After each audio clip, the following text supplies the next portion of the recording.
નમસ્કાર, આપ જોઈ રહ્યા છો મંતવ્ય ન્યૂઝ અને સિટી લાઈવ સાથે હું છું નંદની। સમાચારોની શરૂઆત કરીશું, જેમાં ગુજરાત એટીએસે આતંકવાદી મોડલનો પર્દાફાશ કરતા 4 લોકોની ધરપકડ કરી છે। ગુજરાત એટીએસ લાંબા સમયથી વોચ રાખી રહી હતી। ગુજરાત એટીએસની ટીમે નકલી ભારતીય ચલણી નોટ મોડલનો પર્દાફાશ કર્યો છે। ગુજરાત એટીએસની ટીમે અલ-કાયદા AQIS સાથે જોડાયેલા 4 લોકોની ધરપકડ કરી છે। ભારત વિરુદ્ધ આતંકીઓએ ઓકેલા ઝેરના પુરાવા પણ મળ્યા છે।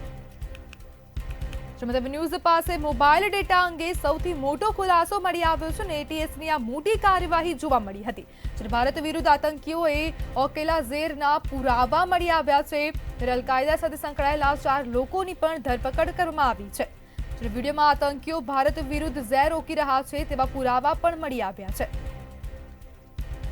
એટીએસ દ્વારા મહત્વપૂર્ણ કામગીરી કરવામાં આવી હતી અને 4 આતંકીઓની ધરપકડ કરાઈ હતી અને આતંકીઓના બદ ઇરાદાઓનો એટીએસે પર્દાફાશ કર્યો હતો। જ્યારે આતંકી મોડ્યુલનો પર્દાફાશ કરવામાં આવ્યો હતો, એટીએસ દ્વારા મહત્વની કામગીરી કર્યા બાદ 4 લોકોની ધરપકડ કરાઈ હતી। આપણી સાથે અમિત ઉપાધ્યાય જોડાઈ ગયા છે। જી અમિત, જે પ્રમાણે ગુજરાત એટીએસ દ્વારા મોટી કાર્યવાહી કરાઈ હતી અને જે બાદ હવે મોબાઈલ ડેટા અંગે પણ ખુલાસો થયો છે, શું કહેશો?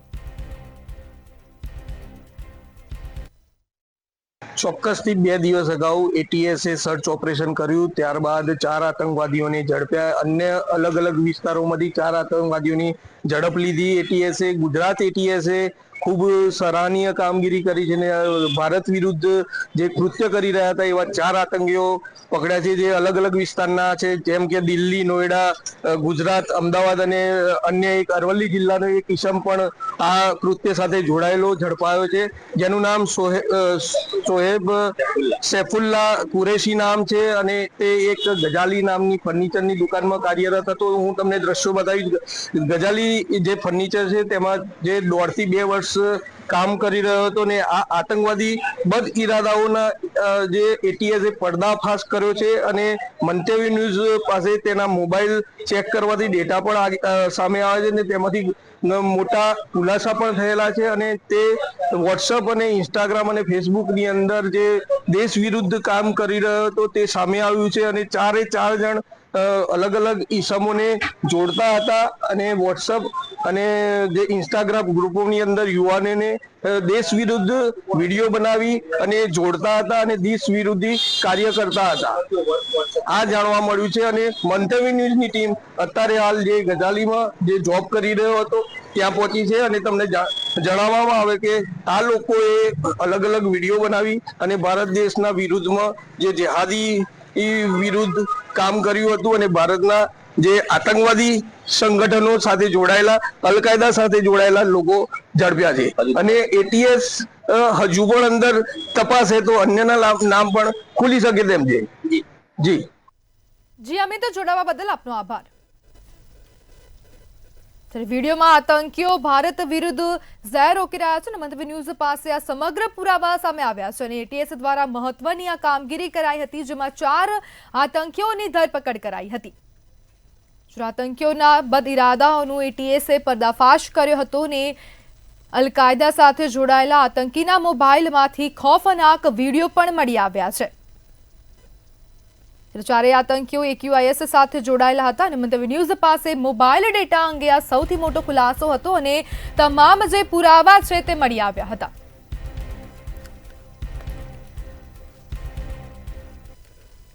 સોમનાથના પવિત્ર શ્રાવણી મેળામાં આ વખતે એક અનોખો અને ચોંકાવનારો નિર્ણય સામે આવ્યો છે। શિક્ષકો જેમની પ્રાથમિક જવાબદારી બાળકોને શિક્ષણ આપવાની છે, તેમને આ મેળામાં VVIP ભક્તોની ભોજન વ્યવસ્થા અને કેટરિંગ સેવાની જવાબદારી સોંપવામાં આવી છે। આખો શ્રાવણ મહિનો શિક્ષકો VVIPની સેવામાં વ્યસ્ત રહેશે, જેના કારણે શિક્ષણ વ્યવસ્થા પર ગંભીર સવાલો ઉભા થઈ રહ્યા છે। જસદણ પ્રાંત અધિકારી દ્વારા કરવામાં આવેલા જસદણ તાલુકા પ્રાથમિક શિક્ષકોના પરિપત્રને રદ કરવામાં આવ્યો છે। શિક્ષણના બદલે હવે શિક્ષકો કેટરિંગ સેવા કરવા જઈ રહ્યા છે અને આખો શ્રાવણ મહિનો VVIPની સેવા કરશે। શિક્ષકો કેટરિંગની સેવા આપશે અને પરિપત્ર જાહેર કરાયો હતો, જે બાદ હવે વિવાદો થતા પરિપત્રને રદ પણ કરવામાં આવ્યો છે। શિક્ષકોને સ્વેચ્છાએ સેવા કરવા જવું હોય તો જઈ શકે છે તેવું શિક્ષણ મંત્રી દ્વારા કહેવામાં આવ્યું છે। જસદણ TPEOને સોંપાઈ છે આ સુપરવિઝનની કામગીરી, જે બાદ શિક્ષકોને 48 શિક્ષકોને કેટરિંગની સેવા માટે કહેવામાં આવ્યું હતું। જ્યારે પરિપત્ર જાહેર કરીને તેમને માહિતી આપી હતી અને દૈનિક ધોરણે બે શિક્ષકોની જવાબદારી નિભાવવા માટે આદેશ આપવામાં આવ્યો હતો। જે બાદ સમગ્ર મામલે શિક્ષણ મંત્રીનું પણ નિવેદન સામે આવ્યું છે અને શિક્ષકોને ફરજ સ્થળે નિયમિત હાજર રહેવાની સૂચનાઓ પણ આપવામાં આવી છે। જસદણ પ્રાંત અધિકારીએ આ પરિપત્ર જાહેર કર્યો હતો અને શિક્ષણના બદલે શિક્ષકોને કેટરિંગની જવાબદારી સોંપાઈ છે। નાયબ કલેક્ટર અને મંદિર ટ્રસ્ટના ઉપાધ્યક્ષે આદેશ કર્યો હતો। જ્યારે હવે શિક્ષકો કેટરિંગની સેવા આપશે અને આપણી સાથે ધ્રુવ કુંડેલ લાઈવ જોડાઈ ગયા છે। જી ધ્રુવ, જે પ્રમાણે આ સમગ્ર મામલો સામે આવ્યો છે કે હવે શિક્ષક શિક્ષણની જગ્યાએ હવે કેટરિંગ સેવા આપશે, શું કહેશો?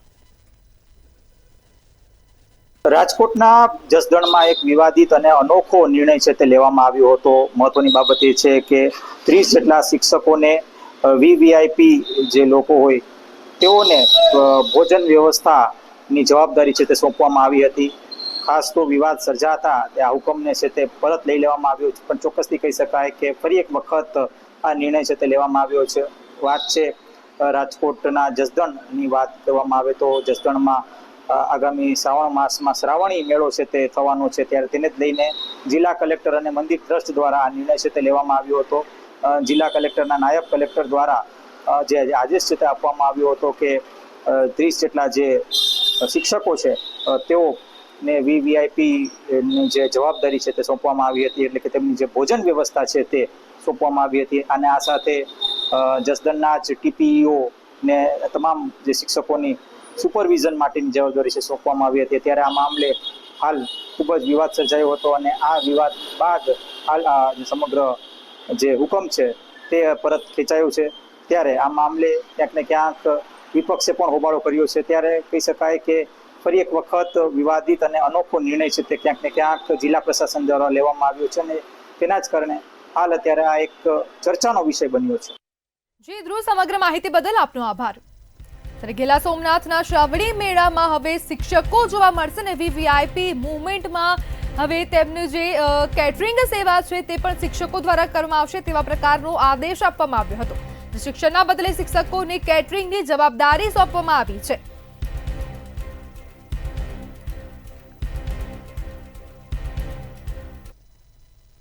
ખાતાકીય તપાસને લઈ મોટો નિર્ણય સામે આવ્યો છે, ત્યારે સામાન્ય વહીવટ વિભાગ દ્વારા મોટો નિર્ણય કરવામાં આવ્યો છે। નાયબ સચિવ સમક્ષ નિમણૂક કરવામાં આવશે, ત્યારે નિવૃત્ત અધિકારીની નિમણૂક કરવામાં આવશે અને ખાતાકીય તપાસ કરતા અધિકારીઓએ સર્ટિફિકેટ રજૂ કરવું પડશે। આ સાથે જ માનસિક શારીરિક સ્વસ્થ હોવા અંગે સર્ટિફિકેટ રજૂ કરવું પડશે। તપાસ અધિકારી સામે કોઈ કેસ પડતર ન હોવા જોઈએ, તેમજ તપાસ કરતા અધિકારીને કોઈ શિક્ષા થઈ ન હોવી જોઈએ, તેમજ પેનલના અધિકારી તપાસમાં વિલંબ કરશે તો છૂટા કરાશે। અધિકારીઓના વિસ્તૃત મહેનતાણા સાથે પરિપત્ર કરવામાં આવ્યો છે। ખાતાકીય તપાસને લઈને આ મોટો નિર્ણય જોવા મળી રહ્યો છે અને ખાતાકીય તપાસ કરતા અધિકારીઓએ સર્ટિફિકેટ રજૂ કરવું પડશે, જ્યારે માનસિક શારીરિક સ્વસ્થ હોવાનું સર્ટિફિકેટ રજૂ કરવું પડશે। નિવૃત્ત અધિકારીની નિમણૂક કરવામાં આવશે। સાથે મેહુલ દુધરેચા લાઈવ જોડાઈ ગયા છે। જી મેહુલ, જે પ્રમાણે આ ખાતાકીય તપાસને લઈને નિર્ણય કરવામાં આવ્યો છે, શું કહેશો? જે પ્રમાણે જે સરકારી કર્મચારીઓ હોય છે તેની ઉપર જે અલગ અલગ પ્રકારના આક્ષેપો થતા હોય છે, ઘણી વખત ફરિયાદો પણ થતી હોય છે અને વિજિલન્સ તપાસો પણ થતી હોય છે।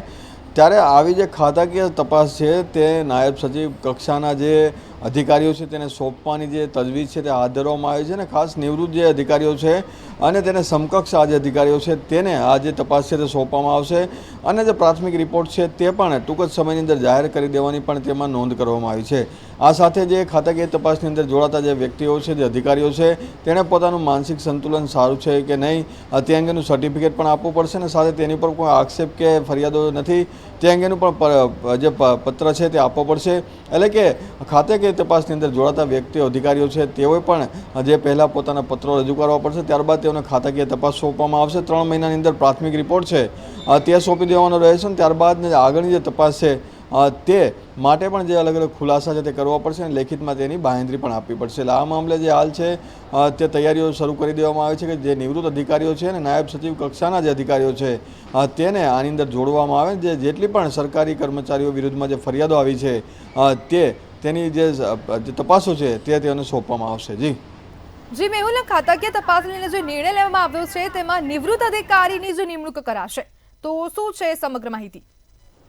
જે નાયબ સચિવ કક્ષાના જે અધિકારીઓ છે અને નિવૃત્ત અધિકારીઓ લઈને સમકક્ષ જે અધિકારીઓ છે, નાયબ સચિવ કક્ષાના જે અધિકારીઓ છે તેને ઇઝ ઇક્વલ ટુ જે હોદ્દાઓ જે રહેલા છે તેવા લોકો છે તેને એની અંદર ભરતી કરવામાં આવશે અને તે જે આ તમામ જે અધિકારીઓ છે તેની ઉપર ખૂબ જ વધારે અનુભવ હોય છે અને આવા જે અનુભવી જે અધિકારીઓ છે તેઓ આ તપાસમાં જોડાશે, તેઓ તપાસ કરશે અને જે લોકોની સામે આક્ષેપો છે, ફરિયાદો છે તેઓની સામે જે તપાસ જે છે આ અધિકારીઓ કરવાના છે. એટલે કે આ નિવૃત્ત અધિકારીઓને રાખવા પાછળનું કારણ એ છે કે તમામ જેઓને અનુભવો હોય છે અને કૌભાંડો કેવી રીતે થતા હોય છે અને કૌભાંડોનું કેવી રીતે ઉકેલ જે લાવવામાં આવે તપાસની અંદર કેવી રીતે તેનો પર્દાફાશ થઈ શકે, આ તમામ જે પાસાઓ છે તેને ધ્યાનમાં રાખીને આ પ્રમાણેના જે હોદ્દાઓ જે છે તેવા અધિકારીઓને જે તપાસ સોંપવામાં આવશે.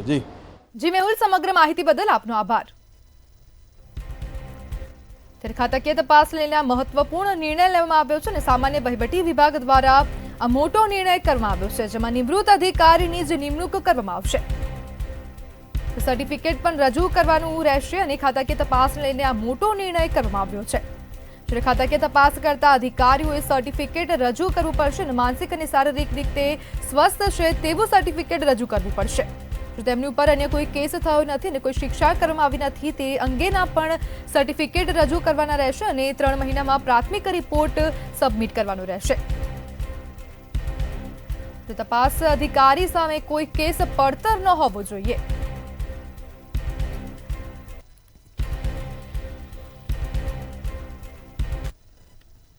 અમદાવાદના ચંડોળા તળાવ વિસ્તારમાં ગેરકાયદેસર બાંધકામ ઉપર હાથ ધરાયેલા ડિમોલેશન મામલે ગુજરાત હાઈકોર્ટે રાજ્ય સરકાર અને અમદાવાદ મ્યુનિસિપલ કોર્પોરેશનની કાર્યવાહીને યોગ્ય ગણાવી છે. કોર્ટે 18 અરજદારો દ્વારા દાખલ કરવામાં આવેલી અરજીને ફગાવી દીધી, જેમાં ડિમોલેશન પર રોક લગાવવા અને પુનર્વસનની માંગણી કરવામાં આવી હતી. કોર્ટે નોંધ્યું કે ચંડોળા તળાવ એક નોટિફાઈડ વોટર બોડી છે અને તેના પર કોઈ બાંધકામને મંજૂરી નથી. અરજદારો દ્વારા લાંબા સમયના રહેઠાણના પુરાવા તરીકે યોગ્ય દસ્તાવેજો જેમ કે બાંધકામની પરવાનગી રજૂ કરવામાં નિષ્ફળતા બદલ કોર્ટે તેમની અરજીને નામંજૂર કરી છે. આ ડિમોલેશન ડ્રાઈવ જે એપ્રિલ 28, 2025ના રોજ શરૂ થઈ હતી. ગુજરાતના સૌથી મોટા ડિમોલેશન તરીકે ઓળખાય છે, જેમાં 10,000થી વધુ ગેરકાયદેસર બાંધકામો તોડી પાડવામાં આવ્યા હતા. આ વિસ્તારને મિની બાંગ્લાદેશ તરીકે પણ ઓળખવામાં આવતું હતું. તંત્રની કામગીરીને યોગ્ય ગણાવીને હાઈકોર્ટે અરજી ફગાવી દીધી છે. જે અરજદારોએ યોગ્ય દસ્તાવેજો રજૂ ન કરી શક્યાનું કોર્ટે નોંધ્યું હતું. આપણી સાથે કિંજલ બોરીસા લાઈવ જોડાઈ ગયા છે. જે કિંજલ, જે પ્રમાણે ચંડોળા ડિમોલેશન મામલે હવે હાઈકોર્ટે તંત્રની સાથે છે, શું કહેશો?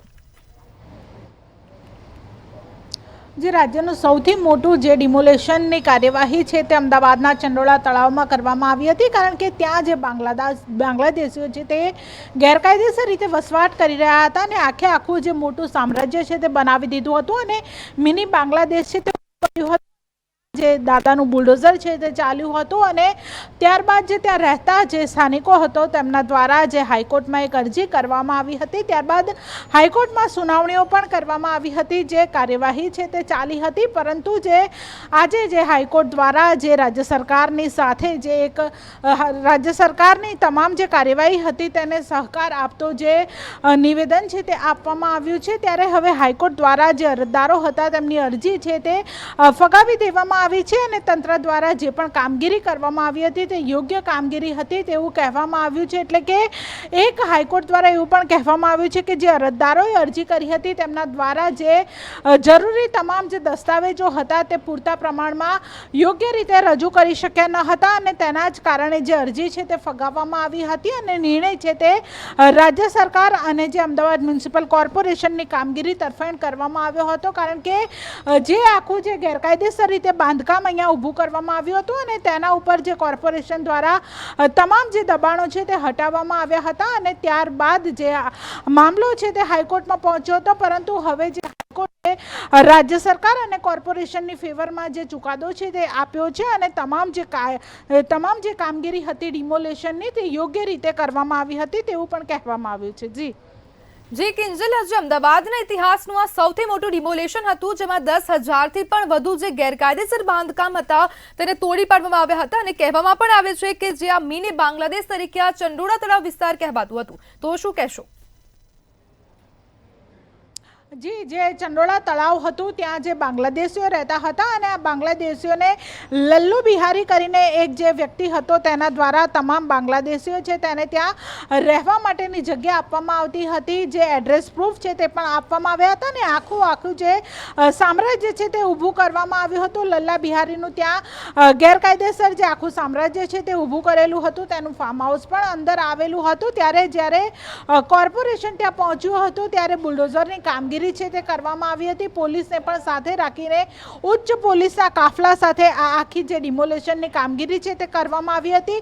2 ફેઝમાં ચંડોળાનું ડિમોલેશન છે તે કરવામાં આવ્યું હતું. પહેલા જે લલ્લુ બિહારી હતો તેના સામ્રાજ્ય ઉપર જે હથોડા છે તે પાડવામાં આવ્યા હતા અને ત્યારબાદ જે 10,000 કરતાં પણ વધારે જે ગેરકાયદેસર દબાણો ત્યાં તળાવમાં કરવામાં આવ્યા હતા તે તમામ દબાણો કોર્પોરેશન દ્વારા તોડી પાડવામાં આવ્યા હતા અને ત્યારબાદ જે આખો મામલો છે તે હાઈકોર્ટ સુધી પહોંચ્યો હતો. પરંતુ હવે હાઈકોર્ટ દ્વારા પણ જે અરજદારો હતા તેમની અરજી છે તે ફગાવી દેવામાં આવી છે અને કોર્પોરેશન અને રાજ્ય સરકારની જે ડિમોલેશનની કામગીરી હતી તેને બિરદાવવામાં આવી છે. કામગીરી છે તે યોગ્ય કરવામાં આવી હતી તેવું પણ કહેવામાં આવ્યું છે. એટલે કે હવે કોર્પોરેશન દ્વારા જે તળાવ છે તેનું નવીનીકરણ કરવામાં આવશે, રીડેવલપમેન્ટ કરવામાં આવશે, પરંતુ અત્યારે ત્યાં કોઈ પણ પ્રકારના જે ગેરકાયદેસર નથી આવ્યા. સાથે જે ચંડોળા તળાવની આસપાસનો જે વિસ્તાર હતો તેને પણ કોર્ટથી નિવેદન કરવામાં આવ્યો છે. સાથે હાજરીમાં આ ડિમોલેશનની આવી હતી, કારણ કે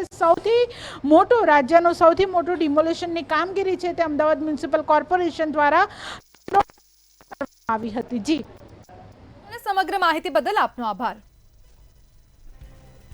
અમદાવાદના ઇતિહાસમાં સૌથી મોટું ડિમોલેશન હતું અને તળાવ ખાતેની કામગીરીને પડકારતી અરજી હાઈકોર્ટે ફગાવી દીધી છે અને તંત્રની જે કામગીરી છે તેને બિરદાવીને હવે હાઈકોર્ટે અરજીઓ ફગાવી દીધી હતી, જ્યારે હાઈકોર્ટે રાજ્ય સરકાર અને તંત્રની કામગીરીને યોગ્ય ગણાવી છે.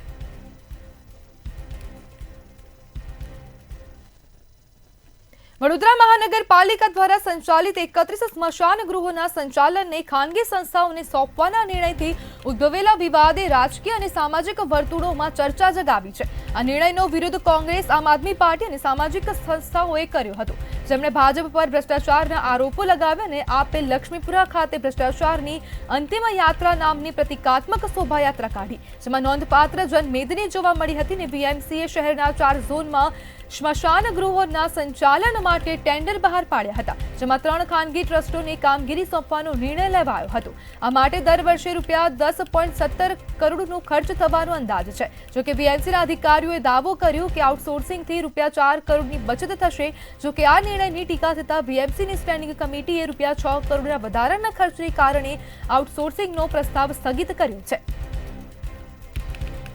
આપણી સાથે નિલેશ બ્રહ્મભટ્ટ જોડાઈ ગયા છે. જે નિલેશ, જે પ્રમાણે આ સ્ટેન્ડિંગ કમિટીએ વધારાના ખર્ચને લઈને આઉટસોર્સિંગ પ્રસ્તાવ હવે સ્થગિત કરી દીધો છે અને અગાઉ પણ આજે 31 સ્મશાનને ખાનગીકરણ કરવાનો આ નિર્ણય લેવામાં આવ્યો હતો, શું કહેશો?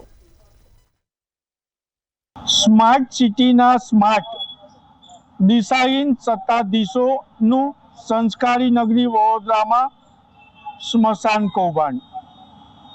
મીડિયાએ અહેવાલ ચલાવ્યો કે વર્ષોથી એનજીઓ જે સેવા આપતા હતા એના બદલે હવે સ્મશાનમાં પણ કોન્ટ્રાક્ટ પદ્ધતિ લાવવામાં આવી દીધી છે.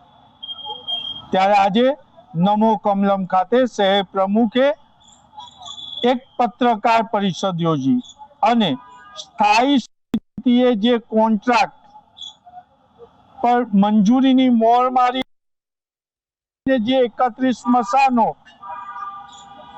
કોન્ટ્રાક્ટર એટલે કે એનજીઓ ને ચલાવવા આપ્યા હતા તેના પર ફેર વિચારણાનો હુકમ કરી દીધો.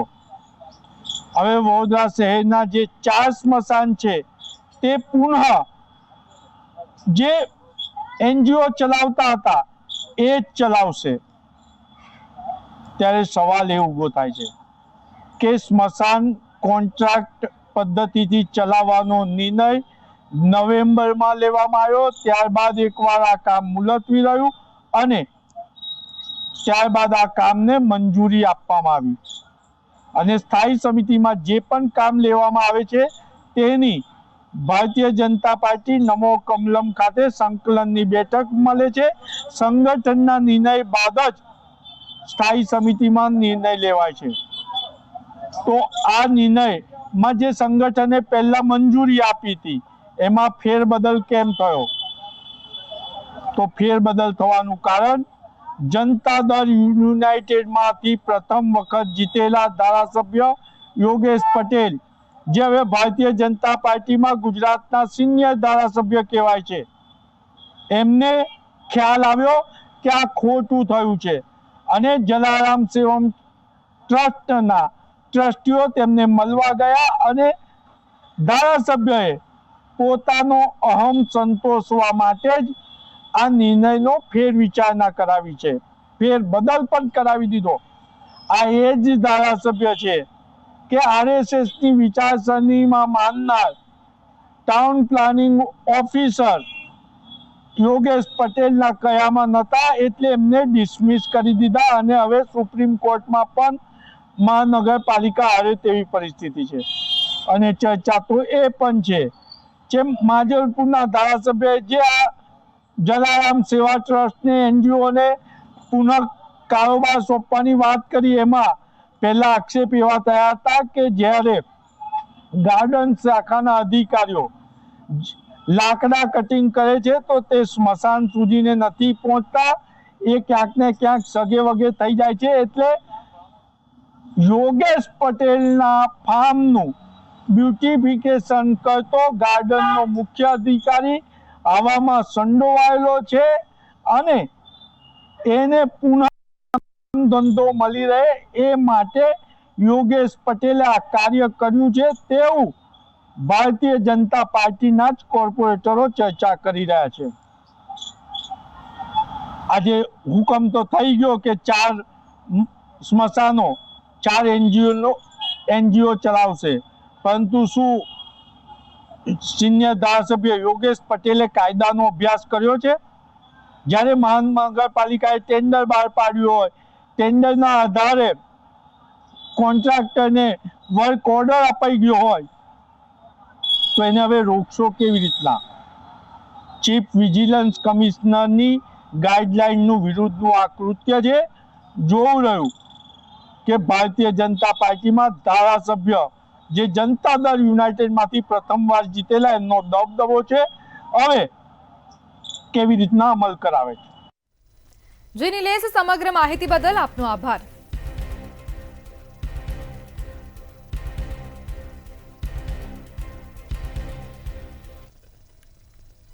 ભાવનગરના શહેરીજનો માટે કોર્પોરેશન દ્વારા શહેરમાં જુદા જુદા વિસ્તારોમાં આરોગ્ય કેન્દ્રની સુવિધા ઊભી કરી છે, પરંતુ કરોડો રૂપિયાના ખર્ચે બનાવેલા આરોગ્ય કેન્દ્રમાં વૃદ્ધો અને દિવ્યાંગો માટે લિફ્ટની સુવિધા તો ઊભી કરવામાં આવી છે, પરંતુ તેમાં વારંવાર ક્ષતિને કારણે લોકોની સુવિધાને બદલે જ દુવિધા સર્જાય છે. તેમાં પણ હજુ 3 વર્ષ પહેલા નિર્માણ પામેલા બોર તળાવ પીએચસીમાં તો છેલ્લા 1 વર્ષથી લિફ્ટ બંધ હતી. આપણી સાથે હિરેન ચૌહાણ લાઈવ જોડાઈ ગયા છે. જે હિરેન, જે પ્રમાણે હવે બોર તળાવમાં પીએચસીમાં હવે જે લિફ્ટ છે તે કેટલાય સમયથી બંધ છે અને લોકોને હવે દુવિધાનો સામનો કરવો પડે છે, શું કહેશો? જે ચોક્કસ ભાવનગર શહેરી વિસ્તારમાં આરોગ્ય કેન્દ્રને લગતી લોકોને પ્રાથમિક સારવાર મળી રહે તે માટે 13 સીએચસી અને 21 પીએચસી સેન્ટર છે તેના નિર્માણ કરવામાં આવ્યા છે. તમામ જે આરોગ્યના સેન્ટર છે તે કરોડો રૂપિયાના ખર્ચે બનાવવામાં આવ્યા છે. લોકોને અત્યંત આધુનિક ટેકનોલોજીનો ઉપયોગ પણ મળી રહે તે માટેની પણ રૂપિયા ખર્ચવામાં આવ્યા છે, પરંતુ જે બોલતો પીએચસી સેન્ટર છે ત્યાં આગળ કરોડોનો ખર્ચો કર્યા બાદ પણ લોકોને જે સુવિધા પૂર્ણ મળવી જોઈએ તે નથી મળી રહી. કારણ કે 1 વર્ષ કરતા પણ વધારે સમયથી આની જે લિફ્ટ છે તે લિફ્ટ બંધ છે. એક તરફ આ જે સેન્ટર છે ત્યાં આગળ પ્રસૂતિનો વોર્ડ છે તે ઉપર રાખવામાં આવ્યો છે, તેમજ જે અશક્ત લોકો અને વૃદ્ધ લોકો, દિવ્યાંગ લોકો માટે લિફ્ટ બનાવવામાં આવી છે, પરંતુ લિફ્ટનું નિર્માણ થયા બાદ તરત જ બંધ થઈ હતી. તેમ છતાં પણ લિફ્ટને રિપેરિંગ કરીને શરૂ કરવામાં નથી આવી. અનેક વખત રજૂઆત થવા છતાં પણ નગર તંત્ર છે તે ધ્યાન નથી દેતું અને લોકોના જે જનતાના પૈસા છે તેના ટેક્સના પૈસા અમને મેળવતા હોય તેવો કિસ્સો આ જોવા મળી રહ્યો છે. જી, સમગ્ર માહિતી બદલ આપનો આભાર.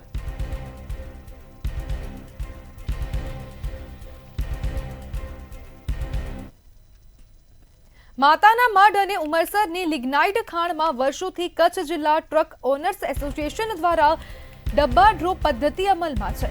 આ પદ્ધતિ હેઠળ સિંગલ ટ્રક માલિકથી માંડીને 10 ગાડીના માલિકોને વારાફરતી કામ મળે છે. ધારાસભ્ય પ્રદ્યુમનસિંહ જાડેજાએ મુખ્યમંત્રીને પત્ર લખીને જણાવ્યું કે છેલ્લા 1.5 વર્ષથી આ પદ્ધતિ સંતોષકારક રીતે ચાલી રહી છે. 10 અને 12 વ્હીલવાળી નાની ગાડીઓના માલિકો આ વ્યવસ્થા દ્વારા પોતાની રોજીરોટી મેળવી રહ્યા છે. આપણી સાથે દિનેશ જોગે લાઈવ જોડાઈ ગયા છે. જે દિનેશ, જે પ્રમાણે ડ્રોપ પદ્ધતિ ચાલુ રાખવા માટે માંગ કરવામાં આવી છે, શું કહેશો? કચ્છની લિગ્નાઇટ ખાણોમાં ડ્રોપ પદ્ધતિ સતત ચાલુ રહે તેના માટે અબડાસાના ધારાસભ્ય પ્રદ્યુમનસિંહ જાડેજા દ્વારા મુખ્યમંત્રીને પત્ર લખવામાં આવ્યો છે. ત્યારે વાત કરવામાં આવે તો કચ્છના પશ્ચિમ કચ્છ વિસ્તારમાં જે અબડાસા તાલુકાના જે ધારાસભ્ય છે તેમણે મુખ્યમંત્રીશ્રીને આવેદનપત્ર એક આપ્યું છે અને ખાસ રજૂઆત કરવામાં આવી છે કે જે લિગ્નાઇટ ખાણો છે તે ખાણોની અંદર વારાફરતી અને ડ્રો સિસ્ટમ મુજબ જો કામ થાય તો બધાને રોજીરોટી એક સાથે મળી રહે, જેના માટે આજે અબડાસાના ધારાસભ્ય પ્રદ્યુમનસિંહ જાડેજા દ્વારા મુખ્યમંત્રીને લેખિત રજૂઆત કરી અને જે નાના જે ટ્રક ડ્રાઈવરો છે કે જેમની પાસે 1-2 ગાડી છે તેમના માટે ક્યાંક ને ક્યાંક આ એક સરળતા રહેશે અને બધાને રોજીરોટી મળી રહેશે. જી, સમગ્ર માહિતી બદલ આપનો આભાર. જૂનાગઢ જિલ્લાના ઘેડ પંથકના અનેક ગામડાઓ કે જ્યાં ઉપરવાસમાં વરસાદ પડતા પૂરની સ્થિતિ નિર્માણ પામે છે. આવા ગામડાઓમાં નદીનો પ્રવાહ ઓવરફ્લો થતા પૂરના પાણી ખેતીની જમીનમાં સમતળ વહે છે. આ પાણીને ખેતીની જમીનમાં પ્રવેશતા અટકાવવાથી મોટા પ્રમાણમાં ખેતીની જમીન કે પાકને નુકસાન થતું હોય ત્યારે પાડા બનાવવા એ ગેરકાયદેસર કૃત્ય ગણી શકાય. ત્યારે પાકનું ધોવાણ થવાની, ખેડૂતોને મોટું આર્થિક નુકસાન થવાની મોટી સમસ્યાઓ સર્જાય છે. આપણી સાથે હાર્દિક માણિયા લાઈવ જોડાઈ ગયા છે. જે હાર્દિક, જે પ્રમાણે હવે ડિઝાસ્ટર એક્ટ હેઠળ કાર્યવાહી જરૂરી બની છે અને તેને લઈને હવે ખેડૂતો દ્વારા પણ અનેક ફરિયાદો કરવામાં આવી છે, શું કહેશો? બિલકુલથી વાત કરવામાં આવે તો જૂનાગઢ જિલ્લાના કેશોદ ઘેડ પંથકમાં ક્યાંક ને ક્યાંક ગેરકાયદેસર માટીના પાડાઓ બનાવવાને લઈ છે તે જમીન અને હજારો વીઘા પાકમાં છે તે નુકસાન થયાની ફરિયાદ છે તે ઉઠવા પામી છે. જૂનાગઢ જિલ્લાના ઘેડ પંથકમાં ખાસ કરીને કેશોદ પંથકના ઘેડ પંથકમાં ક્યાંક ને ક્યાંક છે તે ઉપરવાસમાં અને પંથકમાં પડેલા ભારે વરસાદના કારણે છે તે પૂરની પરિસ્થિતિનું નિર્માણ થતું હોય છે. ગામડાઓની અંદર જે નદીઓમાં પૂર આવતું હોય છે જેના કારણે છે તે પૂરની પરિસ્થિતિનું નિર્માણ થતું હોય છે. ત્યારે ક્યાંક ને ક્યાંક છે તે હજારો વીઘા ખેતરમાં જે કરવામાં આવતા જે માટીના ગેરકાયદેસર પાળાઓ હોય છે જેના કારણે ખેતરમાં નુકસાની જવાની ભીતિ છે તે ખેડૂતોને સેવાઈ રહી છે. મહત્વનું કહી શકાય કે સ્વાગત કાર્યક્રમમાં પ્રશ્નોના ઝડપી નિકાલ માટે છે તે તંત્ર કોઈ પ્રકારની ગંભીરતાથી ન લેતું હોય તેવી પણ ફરિયાદો છે હાલ તો ઉઠવા પામી છે. ત્યારે મહત્વનું કહી શકાય કે ખેડૂતો દ્વારા હાલ તો છે તે ડિઝાસ્ટર એક્ટ હેઠળ કાર્યવાહી કરવામાં આવે તેવી પણ માંગ કરવામાં આવી છે. જી હાર્દિક, સમગ્ર માહિતી બદલ આપનો આભાર. તો આ હતા અત્યાર સુધીના ખાસ અને મહત્વના સમાચાર. વધુ માહિતી માટે જોતા રહો મંતવ્ય ન્યૂઝ. નમસ્કાર.